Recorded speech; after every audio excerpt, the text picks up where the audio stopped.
Bonjour, alors je vais essayer de vous accompagner sur la réalisation du masque anti-projection qui a été proposé par le CHU de Grenoble. On a ici le patron qui comporte les différentes tailles. Vous avez ici les âges et les tailles qui sont indiquées. Et alors la première étape qu'il va falloir réaliser, c'est rallonger en fait ce côté-là, ce qui nous permettra ensuite de réaliser les coulisses pour passer les liens et attacher le masque. Donc dans le patron, on indique qu'il faut rajouter ici 2,5 cm. Pour cela, on se place au bout du trait. Alors là, par exemple, si je veux réaliser la taille homme, qui est la dernière sur le schéma, je me place au bout du trait ici. Je reporte 2,5 cm en haut et en bas. Et ensuite, je vais relier ces deux points. Et je vais venir prolonger en fait mon patron perpendiculairement jusqu'à cette nouvelle droite, ce qui va me permettre d'agrandir et d'inclure les 2,5 cm pour la réalisation des coulisses. Donc on voit que la forme a légèrement changé et en fait ça va vous permettre, une fois découpé, d'obtenir le patron exact. Pour une taille homme, on obtiendra ce patron-là à découper. On peut aussi donc utiliser ce premier patron pour reporter. Alors on peut par exemple travailler en transparence, c'est-à-dire qu'on va se mettre contre une vitre avec une feuille supplémentaire qu'on posera par-dessus et puis on redessinera la forme dont on a besoin. Par exemple ici j'ai reporté ainsi la taille bébé sur une autre feuille, donc avec mes 2,5 cm, et ensuite j'ai découpé pour avoir mon patron à une taille différente. Pour le tissu extérieur, on va pouvoir utiliser du coton parce que c'est plus agréable à porter et que évidemment si on utilise un tissu plastifié, on risque de provoquer beaucoup de transpiration qui va un petit peu à l'encontre des objectifs recherchés dans le cas du port de masque. Maintenant, ce qui va être important, ça va être le tissage. Il faut qu'il se soit un tissage assez serré. C'est-à-dire que quand vous allez passer la main derrière, il ne faut pas que ce soit trop transparent, sinon ça veut dire qu'en fait les fils de chaîne et de trame ne sont pas suffisamment proches et du coup ils risquent d'être un peu trop poreux. Donc faites attention quand même dans votre choix de tissu.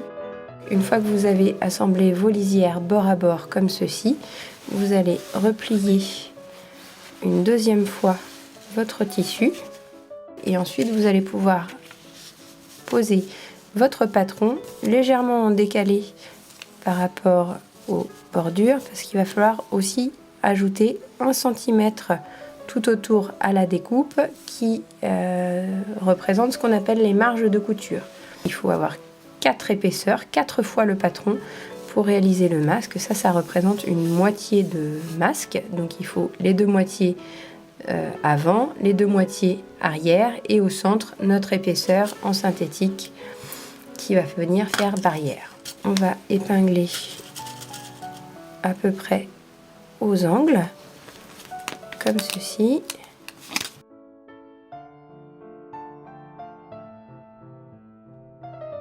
On va pouvoir commencer la découpe, donc comme je vous le disais, à 1 cm des bords. Alors on va toujours garder une main sur notre patron, ça a beau être épinglé sur les 4 épaisseurs, ça va nous permettre de couper plus régulièrement. Voilà, donc on va avoir à peu près 1 cm sur tout le pourtour, puisque partout il va y avoir des coutures.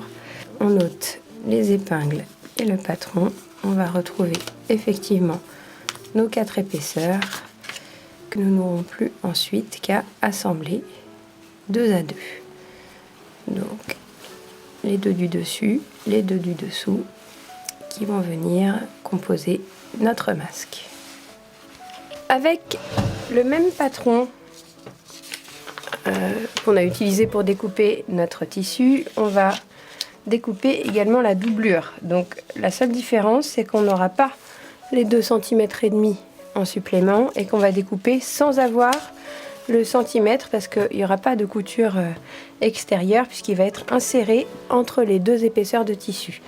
Donc on pliera de la même manière notre doublure, ici c'est du molleton en deux, on va poser notre patron, le fixer avec des épingles et on découpe, je vous disais cette fois-ci, sans le centimètre de couture.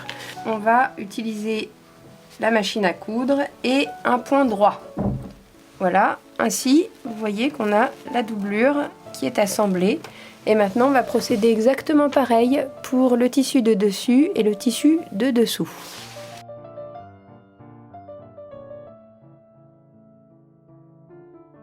Quand je vais ouvrir mon masque, la couture est invisible. De la même manière que tout à l'heure, on va superposer les deux morceaux endroit contre endroit avant de les assembler uniquement sur le haut. On ne coudra pas les petits côtés. On superpose les coutures. Dans l'idéal, on va mettre les plis une fois d'un côté, une fois de l'autre. Et disposer ici une épingle.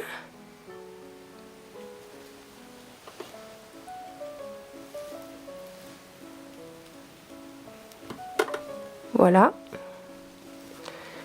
Et pareil de l'autre côté. On peut aussi simplement commencer à coudre en s'assurant que les deux morceaux sont bien superposés.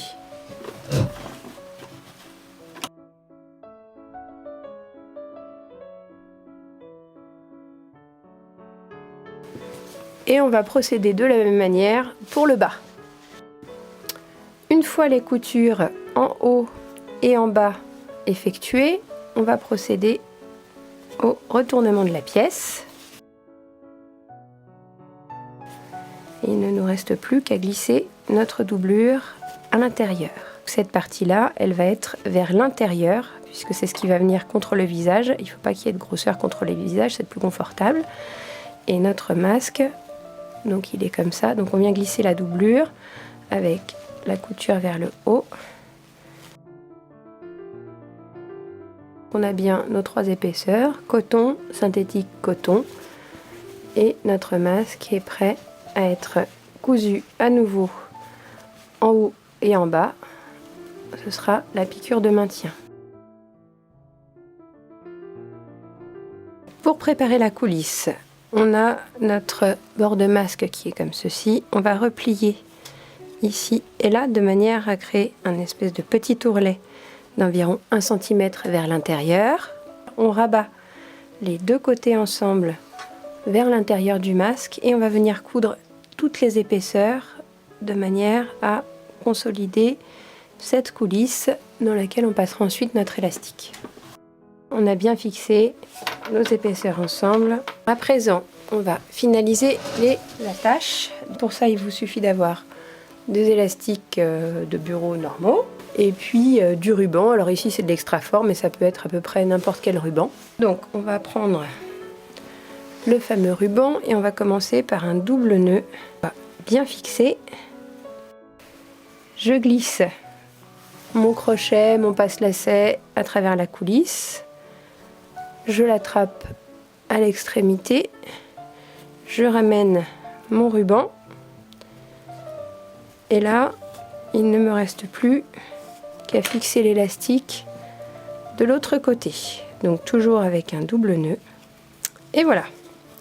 Et c'est ce qui va venir se glisser derrière l'oreille. On peut aussi éventuellement faire glisser l'élastique à l'intérieur si on préfère avoir le ruban contre l'oreille.